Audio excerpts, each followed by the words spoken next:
नमस्कार मंडळी, श्री स्वामी समर्थ. तर इथं आहेत ना, आहो झोपलेले आहेत माझे. तर बघू शकता, खूप कंटाळलेले आहेत.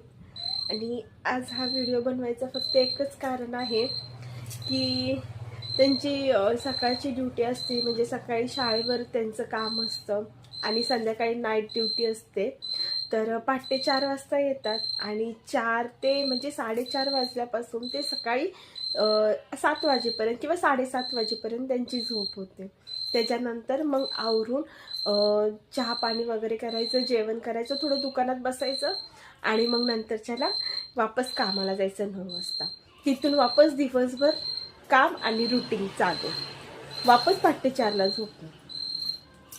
तर ह्या सगळ्याचं सांगायचं एकच कारण आहे की एक माणूस, एक म्हणजे म्हणतात ना, एक मुलगा म्हणजे आईसाठी चांगला ठरणार नाही. ठीक आहे, हारतो तो, मुलगा म्हणून हारतो, बायकोला म्हणजे नवरा जोडीदार म्हणून एखाद्या वेळेस हारू शकतो, पण एक बाप म्हणून तो कधीच हारणार नाही, कधीच नाही. मी यांना म्हणते की काय एवढं धावपळ, काय एवढं. तर ह्यांचं म्हणणं एकच असतं की सकाळी म्हणजे नाही का, एकच म्हणणं असतं की मला असं, आमचं सकाळचं बोलणं झालं आज सकाळीच की एक काम करा की एकच कुठलं तर काम करा आणि एक बंद करा. तर नाही म्हणतात, जोपर्यंत मिळते काम तोपर्यंत मी करणार, माझ्या मुलांसाठी करणार. भले मी एक मुलगा चांगला झालो नाही, मी एक म्हणजे नवरा म्हणून चांगला झालो नाही, पण मी एक बाप म्हणून मला चांगलं व्हायचंय. आणि काही त्यांची पण इच्छा होत्या लहानपणी की मला खूप शिकायचंय, खूप म्हणजे काहीतरी करायचंय, पण गरीब परिस्थितीमुळे त्यांना शिकायचं झालं नाही. आणि त्याच्यापेक्षा जास्त इच्छा माझ्या होत्या शिक्षणासाठी.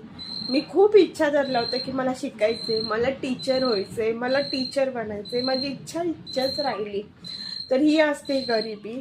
आणि ह्या गरिबीने आम्हाला दोघांची पण स्वप्न पूर्ण नाही झाली, पण मुलांचं स्वप्न पूर्ण करायचे. आमची नाही झाली, ती झाली मुलांची पूर्ण करायचे, म्हणून हा बाप दिवस रात्र कष्ट करतो. आणि यांना बघून खरंच खूप वाईट वाटतं की ठीक आहे, नवरा म्हणून नसेल चांगला मी म्हणते, पण बाप म्हणून एक नंबर माणूस आहे हा, एक नंबर.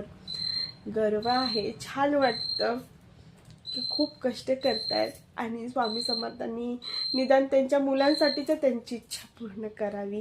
खरंच बाप तो बाप असतो, बाप कधीच हारू शकत नाही. आणि असा बाप भेटणार नशीब आहे, नशीब. तर आता त्यांना मी झोपायला लावलेला आहे, थोडासा आराम करायला लावलेला